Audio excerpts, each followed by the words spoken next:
Hello YouTubers, another video today demonstrating annoying but very realistic bad capacitor problems again. I'm guessing this is the issue. So this is the classic Panasonic standard VHS M10, as it says there, unit from the 90s. Now my brother actually owned one of these new back in the day. That one's long gone. This one I got off eBay. It's got to be like a good 5 years ago now. And then I gave it to my brother and he'd used it a bit for sort of archiving tapes and the like. But eventually it stopped functioning properly. This was always flappy since I got it.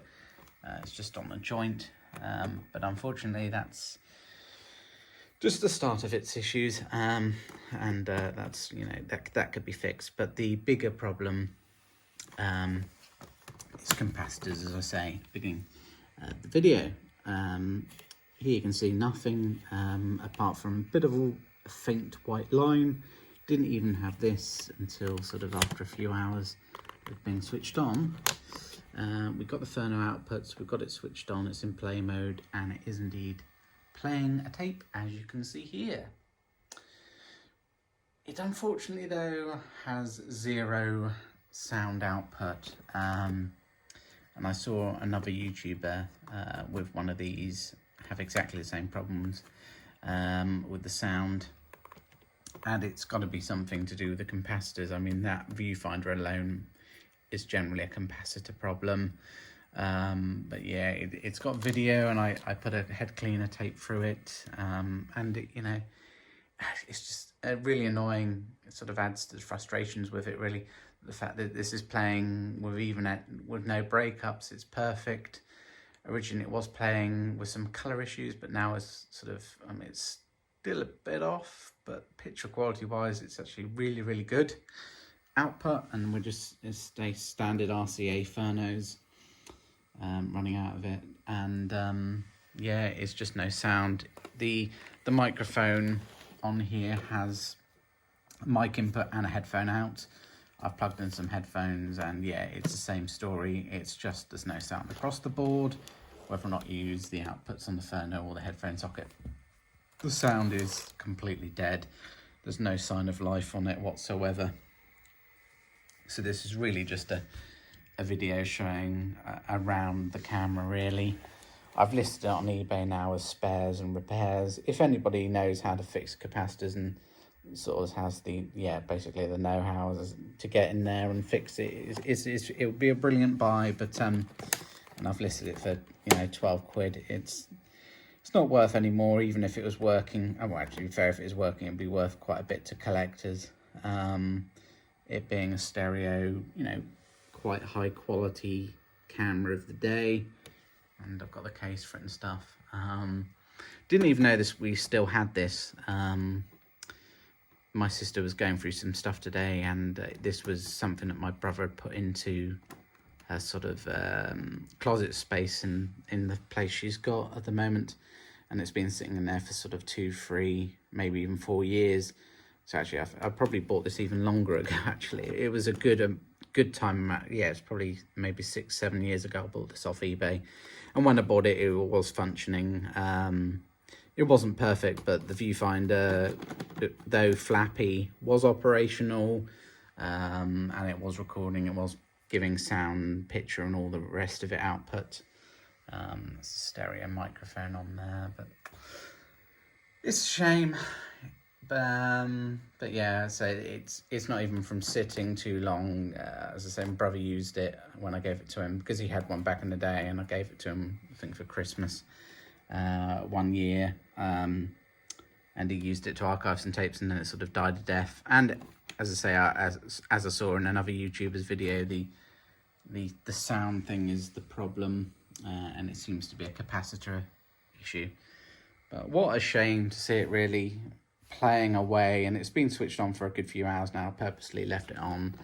I played the whole tape, I rewound it, and then played it again to give it a really good run, because it's been sitting under the stairs in my sister's place for 2, 3, you know, potential years, really. So sort of to see how it would go, and after a head clean, perfect playing, but there's toasters, perfect playing, but just no sound. So it doesn't look like it's going to kick to life or anything. It's not a case of, you know, playing it for a while and the capacitors will warm up and reform, as I've heard in some YouTubers' videos, that potentially happening. It's clearly not going to happen. But yeah, I just thought I'd do a video of it, a look round. The only reason I'm really listing it on eBay is to save it from just being completely scrapped, because potentially, especially considering it's operational in terms of doing what it should do in terms of VHS, which is playing a tape, rewinding, forward on, all of those things are working here, and working well. It's just the sound problem, and there's just no way around it. It's not dirty heads, there's nothing like that. It's purely down to something going wrong, or very wrong in the electronics side of things. But yeah, I just thought I'd do a little video showing it.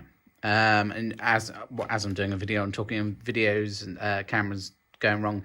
The TRV110 I showed you in the latest video, and it had problems. I got it working to an extent where you can put in your tapes and you can play them away, but it did have some electrical issues. So I've sold it on. I actually made a tenner on it. Hopefully it won't come back to bite me in the arse, but I don't think it is. The majority of people buying these sort of retro cameras are doing it to archive their tapes, and for that point of view, the TRV110 is operational, and it will do that. But it was having sort of weird issues with image stabilization. Sort of image was jerky, even when the camera was in a fixed location. So, but it didn't always do it, but it did certainly do it. So I sort of cleaned up the heads, and it just started being weird. CE32s, as I said in the video at the time, and then gave it a few smacker Sony Wefford methods, and they got it working. So it's on its way to the person who's bought it, and hopefully they can archive their tapes and stuff. But yeah, but I'm going off track. This video is about the M10 and the nice unit that it was, and it was a very high quality camera of its day, and it wasn't super VHS, but it was good quality VHS. My brother still owns a lot of VHS tapes, or they're probably mostly backed up to DVD these days. He has a lot of video content from one of these when they were new, and they really were high quality units, and they cost a good amount of money back then as well. And yeah, I love these cases. Just cameras these days just don't have the sort of stuff that these old ones came with, which is a shame. But yeah, I just wanted to give you a little look on it before it goes on its way either to a somebody who buys it on eBay and hopefully repairs it and restores it, or to the recycling, because that's ultimately all I can do with it. It's just, as I say, it's a massive shame that I'm press and play. I've got the heads cleaned, and they're playing away, and it's been doing it for a good sort of solid 3-4 hours now. But zero output on the sound, and there's nothing I can do to fix that. So well beyond my thing. I mean, I could fix this. Possibly the viewfinder sagging, but I couldn't fix this issue of the caps clearly going. There you go, you can see the white line vaguely there in the middle. Oh well, right, I'll speak to you all again soon. See you later.